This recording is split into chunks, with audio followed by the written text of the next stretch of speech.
അനസ് ഇബ്നു മാലിക് റളിയല്ലാഹു അൻഹു പറയുകയാണ്, അല്ലാഹുവിൻ്റെ റസൂൽ സല്ലല്ലാഹു അലൈഹി വസല്ലം മദീനയിലേക്ക് കടന്നു വന്ന അന്ന് മദീന മുഴുവൻ പ്രകാശപൂരിതമായി, മദീന മുഴുവൻ വെളിച്ചം നിറഞ്ഞു.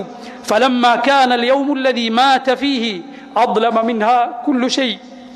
അല്ലാഹുവിൻ്റെ റസൂൽ സല്ലല്ലാഹു അലൈഹി വസല്ലം വഫാത്തായ അന്ന്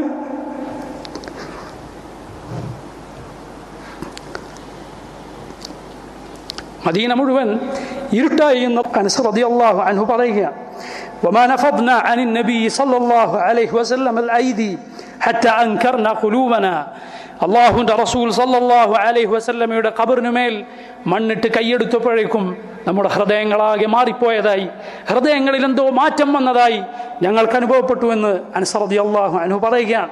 ഫാത്തിമ റളിയല്ലാഹു അൻഹ ചോദിക്കുകയാണ്, യാ അനസ്, ഓ അനസ്, كيف سخت أنفسكم أن تحثوا التراب على رسول الله صلى الله عليه وسلم. എങ്ങനെയാണ് അല്ലാഹുവിൻ്റെ റസൂൽ സല്ലല്ലാഹു അലൈഹി വസല്ലമയുടെ ഖബറിന് മുകളിൽ മണ്ണിടാൻ നിങ്ങൾക്ക് സാധിച്ചത്?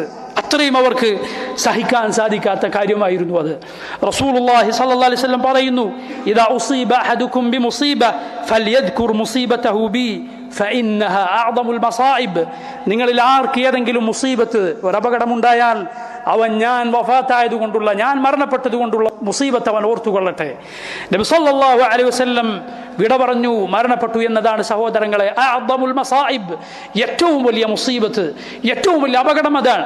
അതിനേക്കാൾ ഒരു അപകടം ഇനി നമുക്ക് വരാനില്ല.